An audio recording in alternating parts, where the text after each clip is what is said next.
장 2절에서 12절까지의 말씀입니다. 제가 가진 성경으로 구약 325면에 있고요. 여호수아 5장 2절에서 12절까지의 말씀 우리 한 절씩 교독하겠습니다. 그때 여호와께서 여호수아에게 이르시되 너는 부싯돌로 칼을 만들어 이스라엘 자손들에게 다시 할례를 행하라 하시매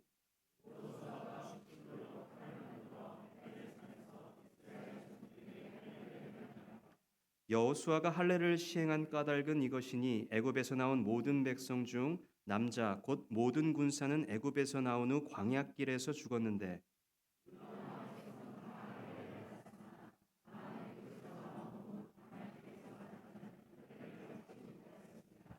이스라엘 자손들이 여호와의 음성을 청종하지 아니하므로 여호와께서 그들에게 대하여 맹세하사 그들의 조상들에게 맹세하여 우리에게 주리라고 하신 땅 곧 젖과 꿀이 흐르는 땅을 그들이 보지 못하게 하리라 하시매 애굽에서 나온 족속 곧 군사들이 다 멸절하기까지 40년 동안을 광야에서 헤매었더니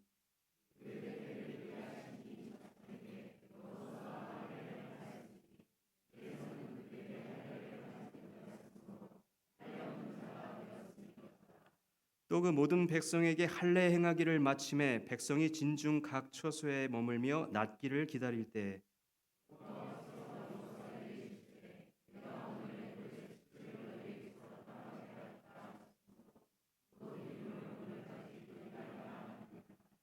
또 이스라엘 자손들이 길갈에 진쳤고 그달 14일 저녁에는 여리고 평지에서 유월절을 지켰으며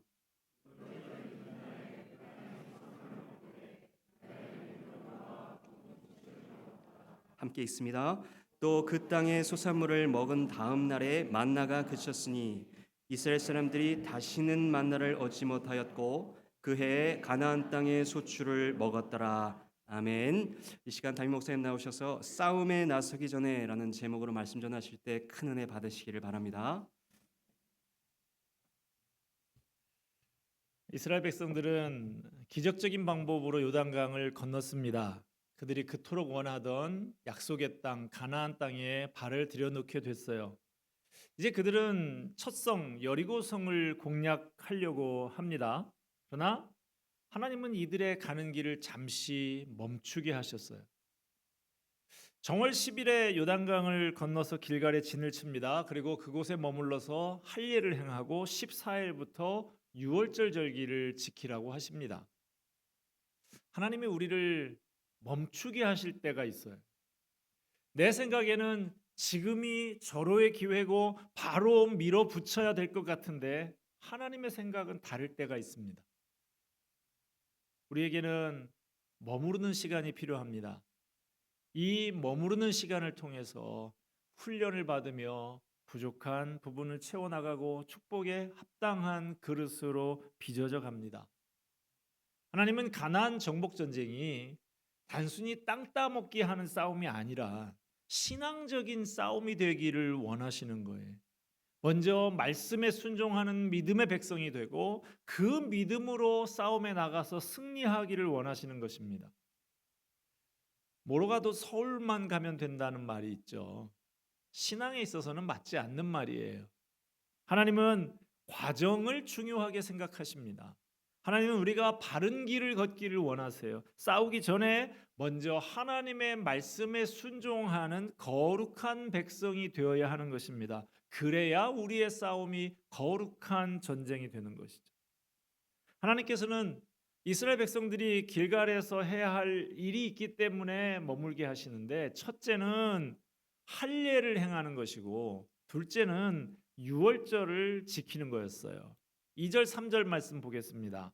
그때 여호와께서 여호수아에게 이르시되 너는 부싯돌로 칼을 만들어 이스라엘 자손들에게 다시 할례를 행하라 하시매 여호수아가 부싯돌로 칼을 만들어 할례산에서 이스라엘 자손들에게 할례를 행하니라. 넘실거리는 요단강을 하나님의 능력과 은혜로 건넌 다음에 이스라엘 백성들의 사기가 하늘을 찔렀습니다. 그 소식을 전해 들은 가나안 원주민들은 충격과 공포에 사로잡혀서 전의를 상실했어요. 이대로라면 이스라엘이 가나안 땅을 점령하는 것은 시간 문제였습니다. 바로 밀고 들어가도 될 분위기였어요. 이때야말로 가나안 땅의 첫 성인 여리고를 공격할 최고의 기회가 아닌가 싶습니다. 그럼 해야 할 일이 뭐겠어요? 지체 없이 요단강을 건넌 여세를 몰아서 곧바로 진격하는 거 아니겠습니까? 그런데 하나님은 왜 이 중요한 시기에 잠시 멈춰서서 할례를 행하라고 하시는 것인가? 할례가 뭐죠? 요즘으로 치면 비뇨기과에서 하는 포경 수술이에요. 고추 끝에 포피를 벗겨내는 것이죠. 할례 의식은 하나님의 언약 백성이라고 하는 표시입니다. 나는 하나님의 백성이다. 나는 하나님의 백성답게 살아야 한다라는 생각을 늘 지닐 수 있도록 몸에다가 표시를 지니는 거예요.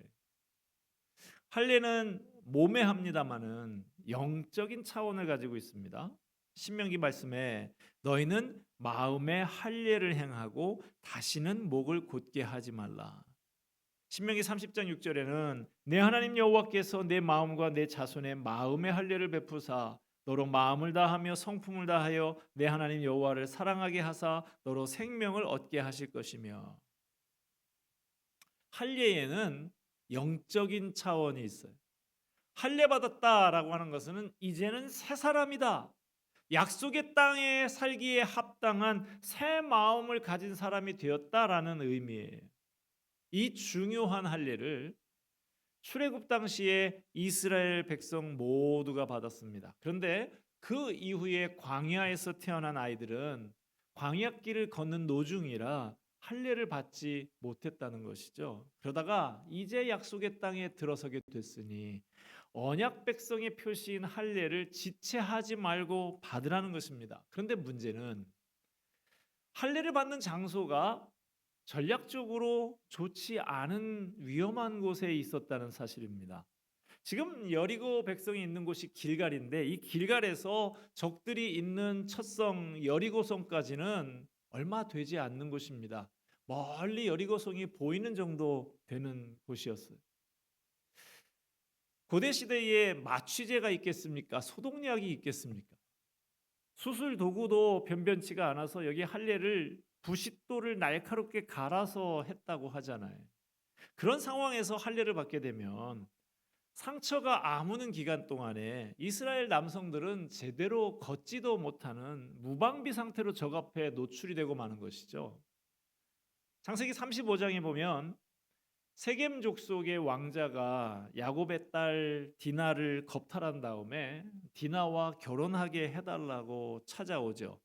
이때 디나의 오빠들이 우리는 할례 받지 않은 족속과는 결혼할 수가 없다라고 하니까 세겜 족속 남자들이 그럼 우리가 단체로 다 할례를 받겠다고 하고 할례를 받죠.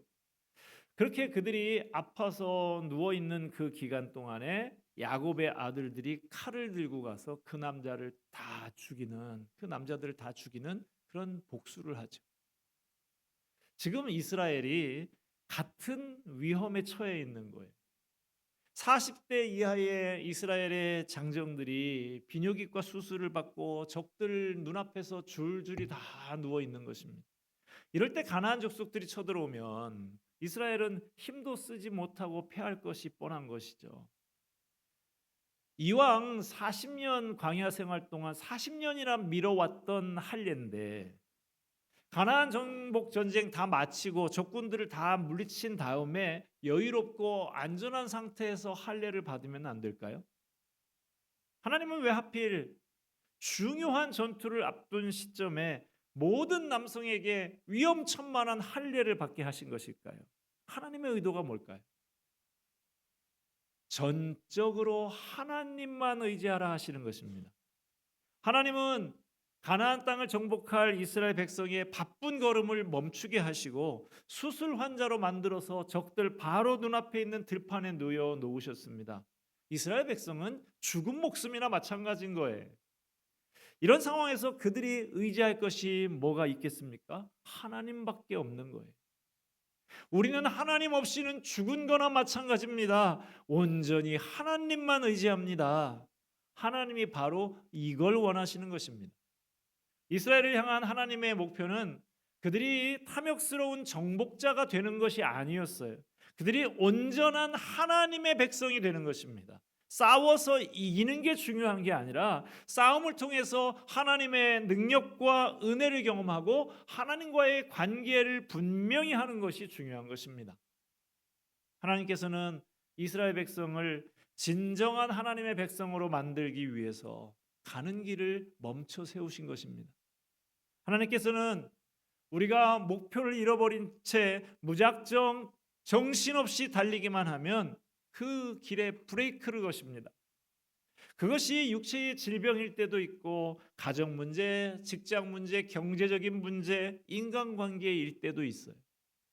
여러분의 가는 길에 브레이크가 걸려 있습니까?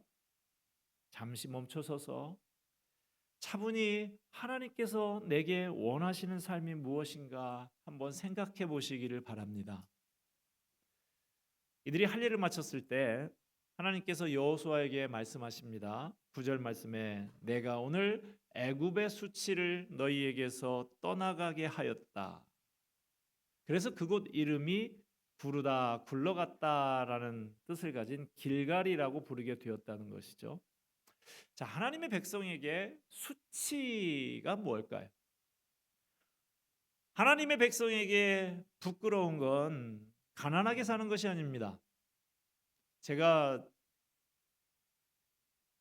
고등학교 학생 때로 기억나는데 그때 저를 가르치셨던 주일학교 선생님이 이런 말씀을 하셨던 것이 기억이 나요. 가난은 부끄러운 게 아니야. 다만 조금 불편할 뿐이야. 지금 생각해 보면 20대 말이나 한 30대 초쯤 됐던 처녀 선생님이셨는데 어떻게 그런 말을 할 수 있었을까? 그런 생각이 들어요. 가난은 부끄러운 것이 아니고 다만 조금 불편할 뿐이다. 하나님의 백성에게 있어서 부끄러운 것은 가난하게 사는 것이 아니고 몸이 불편한 게 수치가 아니다 하는 것입니다. 하나님의 말씀대로 살지 않는 것이 부끄러운 거예요. 언약 백성인데 언약 백성답게 살지 않는 것이 부끄러운 것입니다. 사도 바울은 갈라디아서에서 내 몸에 예수의 흔적을 가졌다라고 자랑스럽게 말을 합니다. 바울이 말하는 예수의 흔적이 뭘까요? 예수님처럼 복음을 전하다가 생긴 그 몸의 상처들, 그것을 말하는 것이. 예수의 사람들은 예수의 흔적을 지녀야 합니다. 예수 믿는 사람들에게는 예수의 향기가 나야 합니다. 예수 믿는다고 하면서 예수님의 향기가 전혀 나지 않는 것, 그게 부끄러운 것이죠. 이스라엘 백성들은 그 위험천만한 상황 가운데서도 하나님의 말씀을 믿고 할 일을 행했습니다. 그것을 통해서 이제 자신들은 세상을 의지하는 그 부끄러운 삶을 청산하고 언약 백성으로서 하나님의 말씀에 죽고 사는 존재인 것을 만천하에 공포하는 거예요. 자, 이렇게 할 일을 행한 다음에 이스라엘 백성이 또 뭘 합니까? 10절 봅시다. 또 이스라엘 자손들이 길갈에 진쳤고 그달 14일 저녁에는 여리고 평지에서 유월절을 지켰으며. 자, 유월절, 이스라엘 백성들이 애굽에서 구원받은 것을 기념하는 절기죠. 그런데 이 중요한 절기를 지금까지 딱 한 번만 지켰어요. 시내산에서 율법을 받고 1년 동안 머물 그때 딱 한 번 유월절을 지켰습니다. 그 후에 광야 40년 동안에는 유월절을 지키지 못하다가 가나안 땅에 이제 들어서서 40년 만에 유월절을, 두 번째 유월절을 지키는 것입니다. 유월절을 지켰다라고 하는 것은 이들이 하나님의 구원과 이제까지 인도하심에 감격하고 감사한다는 것이죠. 유월절에 이스라엘 백성들은 어린 양의 고기와 누룩 없는 빵을 먹으면서 하나님이 그들을 노예 가운데서 건져주신 은혜를 다시 기억하고 감사했습니다.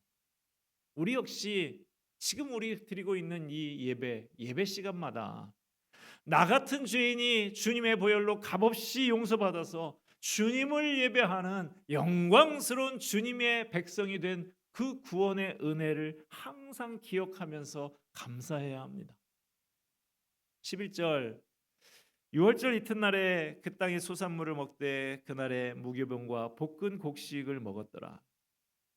이스라엘 백성은 들판에서 곡식을 추수해서 누룩을 넣지 않은 빵도 만들고 볶음 요리도 하고 해서 유월절을 지켰습니다. 그런데 12절 말씀 보세요. 또 그 땅의 소산물을 먹은 다음 날에 만나가 그쳤으니 이스라엘 사람들이 다시는 만나를 얻지 못하였고 그 해에 가나안 땅의 소출을 먹었더라. 새로운 먹거리를 먹는 기쁨도 잠시. 이스라엘 백성들에게 충격적인 사건이 벌어집니다. 하나님이 40년 동안 날마다 내려주셨던 하늘의 양식 만나를 갑자기 중단시켜 버리신 거예요. 하나님은 왜 이 시점에 만나를 끊으셨을까요? 만나가 끊어졌다라고 하는 것은 이스라엘 백성들의 삶이 비상적인 비상체제에서 정상체제로 바뀌었다는 것을 의미하는 것입니다. 40년간의 광야 생활은 일반적인 삶은 아니었죠. 구름 기둥이 인도합니다. 불 기둥이 있습니다. 만나가 내리고 메추라기가 내리고 반석에서 샘물이 터지는 이런 기적이 매일매일 벌어지는 꿈 같은 시기였어요. 그것은 척박한 광야에서 200만 명이나 되는 거대한 무리를 가나안 땅으로 무사히 인도하기 위한 하나님의 비상 조치였던 것입니다. 이게 얼마나 대단한 일인지 한번 상상해 보세요. 그날 하루에 내린 만나가 어느 정도 분량인지. 보통 사람이 하루에 양식을 얼마나 먹을까요? 대략 한 1kg 정도 된다고 잡고 200만 명의 양식이면 1인당 1kg이고 200만 명이 먹으면 2,000톤 정도 되는 것이죠. 10톤 트럭으로 200대 분량의 만나가 하루에 광야에 내렸다는 것입니다. 엄청난 양의 만나를 매일매일 40년 동안 부어주신 거예요. 광야 생활은 이처럼 하루하루가 기적의 연속이요 꿈 같은 생활이었던 것입니다. 하지만 이스라엘 백성이 언제까지 꿈속에서만 살 수는 없었어요. 하나님께서 이스라엘 백성들에게 약속하신 그 가나안 땅은 꿈이 아니라 현실이었던 것입니다. 이제 그들은 40년 동안의 하나님의 꿈 같은 은혜를 기억하면서 가나안 땅이라고 하는 현실을 살아내야 했습니다. 어쩌다가 한 번씩 경치 좋고 시설 좋고 하는 휴양지로 놀러 가면 참 좋죠. 아까 우리 어느 교우분이 우리 청년 하나가 이제 저 필리핀의 보홀 휴양지로 현지 가이드 하려고 이제 떠나가게 되는데 목사님 이번 기회에 우리 교회가 성도들이 다 같이 보홀로 수양에 가요. 좋죠, 뭐 좋은데 그런데 가서 있으면 아 여기서 살면 좋겠다라는 생각도 듭니다. 그러나 거기에 계속 머물 수는 없어요. 직장에 출근하고 학교에 가서 공부도 해야 하는 것이죠. 정상적인 사람은 며칠 동안 그곳을 즐긴다 할지라도 미련 없이 그곳을 또 떠납니다. 그것은 잠깐 쉬려고 가는 곳이지 내가 계속 살아야 할 곳이 아니다라는 것을 압니다. 우리 신앙인들에게도 영적인 휴양지 같은 곳이 있죠. 기도원이라든지 수련회 같은 데 가서 은혜를 풍성히 받고 나면 행복감에 젖어서 이렇게 말하는 사람들이 있어요. 목사님, 일상으로 돌아가고 싶지 않아요. 여기서 그렇게 은혜 받으면 마냥 살 수는 없을까요? 실제로 어떤 사람들은 가정도 일도 다 내팽개치고 그런 집회만 쫓아다니는 사람들이 있어요. 하지만 그것은 옳은 선택이 아닌 것입니다. 예수님께서 변화산에서 영광스럽게 변모되셔서 모세와 엘리야와 함께 있는 그 환상적인 모습을 보고 나서 너무나 황홀한 베드로가 이렇게 말을 하죠. 여기가 좋사오니 제가 텐트 3개 치겠습니다. 예수님 거 하나, 모세 거 하나, 엘리야 거 하나.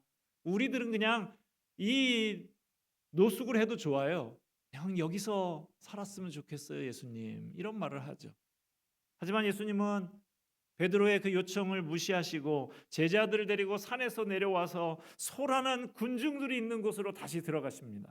바로 그곳에 예수님이 필요한 사람들이 있었기 때문이죠. 우리가 하나님의 꿈을 이룰 장소는 바로 우리가 발을 딛고 서 있는 삶의 현장입니다. 치열한 신경전이 벌어지는 현실, 남몰래 눈물을 쏟아야 하는 현실, 바로 그곳이 저와 여러분이 정복해야 할 약속의 땅인 것입니다. 자, 만나가 그쳤으니 이제 그들이 굶어 죽었습니까? 그렇지 않죠. 이제 그들은 땀을 흘리고 수고해서 자기가 먹을 양식을 거둡니다. 하나님은 만나를 끊으시면서 이제는 내 손으로 땀 흘려서 일을 해라. 하늘의 기적만 바라보고 있지 말고 최선을 다해서 노력해서 삶을 꾸려가라 하시는 거예요. 이스라엘 백성에게 하늘의 만나가 끊어졌다고 해서 하나님의 은혜와 보호하심도 중단됐느냐? 그렇지 않습니다. 하나님은 여전히 이스라엘 백성과 함께 계셨어요. 그리고 광야 시절과는 또 다른 은혜를 부어주셨습니다. 이때는 가나안 땅에서 보리 추수하는 때라 그랬어요. 들판에 무르익은 보리가 널려 있었습니다. 그런데 이스라엘 백성이 갑자기 요단강을 건너서 200만 명이 몰려오니까 그 가나안의 원주민들이 두려워가지고 보리밭 추수할 그 추수기에 그 보리밭 다 내놓고 성 안으로 다 몰려서 도망갔던 거예요. 이스라엘 백성들은 무르익은 곡식으로 황금 벌판이 되어 있는 그 춤추는 벌판을 거저 차지하게 된 것이고 그것을 추수해서 먹게 된 거예요. 이미 모세를 통해서 하나님께서는 약속하셨습니다. 그 약속의 땅 가나안 땅에 들어가게 되면 너희가 짓지 않은 집에서 살게 될 것이다. 너희가 심지 않은 과실을 먹게 될 것이다. 그 말씀이 실현되는 순간이에요. 여러분, 만나가 그쳤다고 해서 낙심하지 마십시오. 기적이 일어나지 않는다고 해서 불안해하지 마세요. 평생 직장에 다니면서 매달 먹고 사는 만나를 공급을 받아 살았는데 어느 날 그 직장을 그만둬야 하는 일이 생기죠. 사랑하는 가족과 오손도손 살았는데 어느 날 모든 것을 잃어버릴 때가 있습니다. 그럴 때 오늘 본문의 말씀을 통해서 용기를 얻을 수 있습니다. 만나가 그쳤다고 그걸로 끝이 아니라는 것입니다.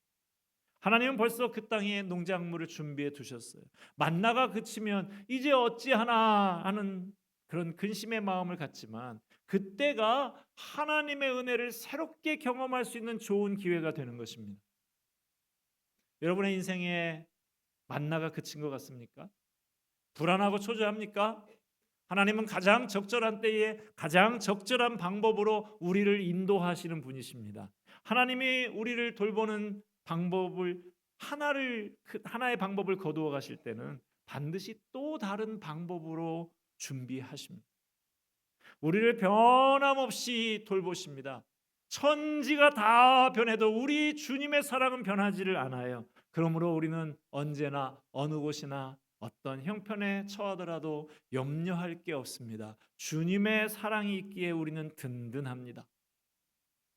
사도 바울은 로마서에서 이렇게 고백을 하지요. 이 모든 일에 우리를 사랑하시는 이로 말미암아 우리가 넉넉히 이기느니라. 넉넉히 이기느니라. 그렇습니다. 우리를 사랑하시는 그분이 계시기에 우리는 넉넉히 이깁니다. 변함없는 사랑으로 우리를 돌보시는 하나님을 바라봅시다. 염려하지 마세요. 실망하지 마세요. 낙심하지 마세요. 감사하면서 살아가시기를 바랍니다. 지난 주일에도 불렀던 우리가 애송하는 복음송 오 신실하신 주라는 노래가 있지요. 저는 그 가사를 생각하면 참 마음이 따뜻해지는 것을 느낍니다. 하나님 한 번도 나를 실망시킨 적 없으시고 언제나 공평과 은혜로 나를 지키셨네. 오 신실하신 주, 내 너를 떠나지도 않으리라, 내 너를 버리지도 않으리라 약속하셨던 주님, 그 약속을 지키사 이후로도 영원토록 나를 지키시리라 확신하네. 여러분, 만나가 그치는 것 같은 상황에 처할 때 하나님의 새로운 은혜를 체험하는 기회로 알고 믿음으로 승리하는 주님의 백성 되시기를 바랍니다. 자, 오늘 말씀을 정리를 해볼까요? 요단강을 건넌 이스라엘 백성들은 싸우러 나가기 전에 먼저 행할 것들이 있었죠. 첫째는 할례를 행했습니다. 하나님께서 전쟁에 나가시기 전에 잠시 진군을 멈추고 할례를 통해서 이들이 구별된 백성이라는 의식을 갖기를 원하셨고, 위기의 순간에도 전적으로 하나님만 의지하기를 원하신 것입니다. 여러분, 잠시 삶의 속도를 늦추고 차분히 하나님께서 내게 원하시는 삶이 무엇인지 한번 생각해 보시기를 바랍니다. 세상의 종으로 사는 부끄러운 삶 청산하고 하나님의 언약 백성으로 온전히 주님만 의지하며 하나님의 말씀에 죽고 사는 사람, 예수의 흔적을 지닌 사람, 예수의 향기를 지닌 사람 되시기를 바랍니다. 둘째로 이스라엘 백성은 싸우러 나가기 전에 유월절을 지켰습니다. 유월절을 지키면서 하나님이 그들을 노예에서 구원하신 은혜와 이제까지 인도하신 그것에 감격하며 감사했습니다. 유월절 이후에 그때까지 내린 만나가 이제는 그쳤지만 하나님께서는 그 땅에 준비된 농산물을 먹여 주셨습니다. 그러므로 우리의 삶에 만나가 그치는 것 같은 상황이더라도 또 다른 하나님의 손길이 있음을 믿고 하나님을 신뢰하며 믿음으로 나아가십시다. 광야같이 험한 세상살이이지만 하나님을 신뢰하며 하나님의 백성답게 살며 영적인 전쟁에서 늘 승리하시는 저와 여러분이 되기를 주님의 이름으로 축원드립니다. 기도하겠습니다. 은혜와 사랑이 풍성하신 하나님 아버지, 이제까지 지내온 것이 주님의 은혜였던 것을 다시 기억합니다. 만나가 그친 것 같은 상황이라 할지라도 하나님께서 준비하신 또 다른 손길이 있음을 알고 하나님을 신뢰하며 믿음으로 싸움을 싸워 나가는 우리 모두가 되게 하여 주시옵소서. 또 한 주간 험한 세상에서 살지만 하나님을 신뢰하며 의지하며 하나님의 백성답게 살며 영적인 전쟁에서 늘 승리하는 우리 모두가 되게 하여 주시옵소서. 예수 그리스도의 이름으로 기도합니다. 아멘.